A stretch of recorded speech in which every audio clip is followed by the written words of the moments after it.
There's a letter out this morning from several senators to President Trump. Speaker Mike Johnson and House Ways and Means Chair Jason Smith is pushing for the Tax Cuts and Jobs Act to be made permanent. And the senators write, we will not support a tax package that only provides temporary relief from tax hikes. Joining us now, Republican Senator Steve Daines. He took the lead on the letter as a member of the Finance Committee.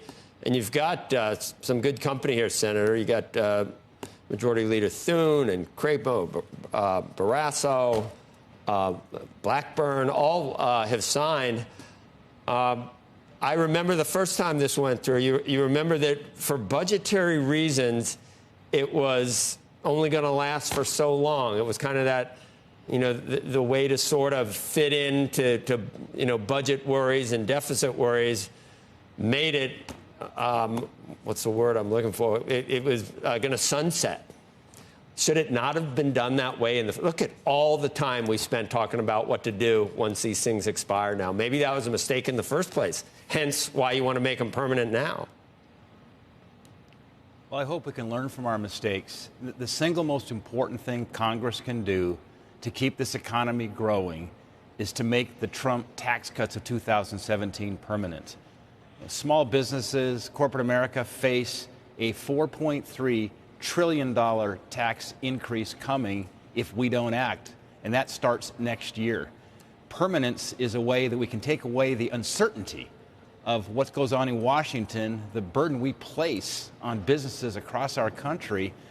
And I talked, in fact, to a small business owner yesterday from Montana, and she said this 30% tax increase that will be coming next year is really freezing her planning for her business. When you look at what we need to do to invest long-term in research and development, capital investments to compete globally, the most important thing we can do is take away the uncertainty of Washington and make the Trump tax cuts permanent.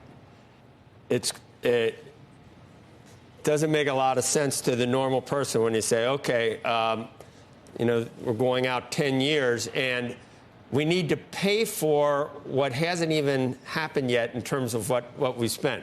But regardless of it's hard to understand. It would be expensive to make them permanent. That's why there's people trying to do it for 10 more years to keep it within some budgetary constraints. You acknowledge that it's hard to do the tax on tips and Social Security and maybe some of the other things if you go full out on making these permanent. It doesn't leave a lot of room for all the other things that President Trump has said he would like to do. Well, I'm open, and I think many of the members of the committee that signed this letter are open to turning the knobs and adjusting the tax policies a bit to make this work. But permanence has to be the position that we start with. We've got to remove this uncertainty because this is about global competitiveness. Remember back in 2017 when we lowered tax rates, the Chinese followed suit. They can see what we were doing here. This is key to spurring economic growth. It's key as well to spurring research and development, the innovation needed here to compete. Keep in mind, though, for every 1% increase in GDP over that 10-year window, it's about a $3 trillion increase in tax revenues. That goes back to the basics. When you spur the economy by lowering taxes, you actually increase tax revenues. And that's one of the problems with the scoring methodologies here in Washington. They're not dynamic in nature. They're static in nature. And it understates what the revenues will be by lowering taxes. And we saw that proved with the tax cuts in 2017. Senator, are you an optimist about, we talk about DOGE every day. Everyone does. And I'm sure it's talked about in D.C. as well. Are you an optimist that could give the federal government some leeway if there was a lot of fraudulent and wasteful spending found? Maybe it would give some breathing room for some of the things that you're talking about that you'd like to include in reconciliation? No doubt about it. Every day we learn something new, what Elon is doing with DOGE. It's remarkable. They're uncovering databases that are showing individuals not eligible for some of these entitlement benefits, people who have died or their checks are still being sent.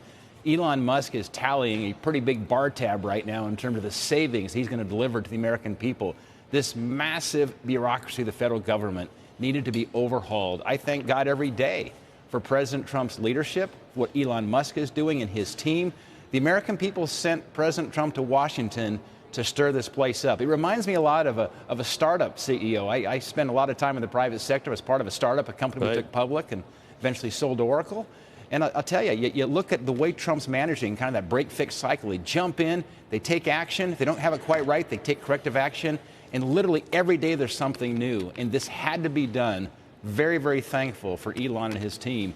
I think the American people are thrilled to see what's happening here, to start to tighten up and remove a lot of this wasteful spending that we've always known existed here in Washington. Senator, I don't know if you've weighed in on Mark Fogle's release, but I know you had a great interest in making that happen. I think he had some family in Montana as well, not just Pennsylvania. Looking into the details of it, it was a little bit shocking to me that he wasn't even classified by the Biden administration as wrongfully detained. It didn't even come out till December.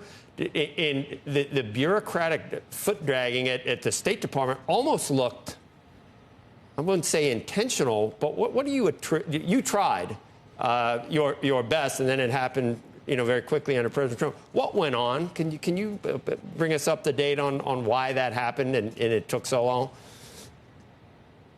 Joe, leadership matters. Look, we were working very hard on behalf of Mark Fogle and his family, his sister Ann. They have a place in Montana. Got to know Mark's sons as well. And we were working with the State Department, with Secretary Blinken, but to no avail, without a result. Just remarkable, once again, the results that President Trump can deliver. He stepped in. It goes back to Ronald Reagan and peace through strength. The world knows that a strong leader now occupies the Oval Office. It's through that strength of President Trump, his administration. Very grateful for Marco Rubio, for Steve Witkoff, those who were involved behind the scenes to free Mark Fogle. What a joyous reunion that was to get Mark back on U.S. ground. Just grateful for the Fogle family. Same charge as Brittany Griner. I mean, he wasn't famous. He wasn't a celebrity. I mean, that's all I can attribute it to, that you don't get you bang for your buck. Is that it? I mean, He was a teacher. Look, he was a teacher. And he wasn't embracing maybe woke ideologies that you saw maybe with Brittany Griner. It was political in nature. He was a teacher of many American families that were expats in Moscow. In fact, my debate partner from high school, Mike McFaul, was the ambassador to Russia under Barack Obama. We both grew up in Bozeman, Montana. Mike McFaul and I, and Mike's more of a Democrat, I'm a Republican, we were working together with the Biden administration to no avail. I want to thank my debate partner, Mike McFaul, for his help too, but thank God for what President Trump did. All I know is Mark Fogle's home. We're very, very thankful, and it'll be a very warm weekend for the family and a joyous reunion.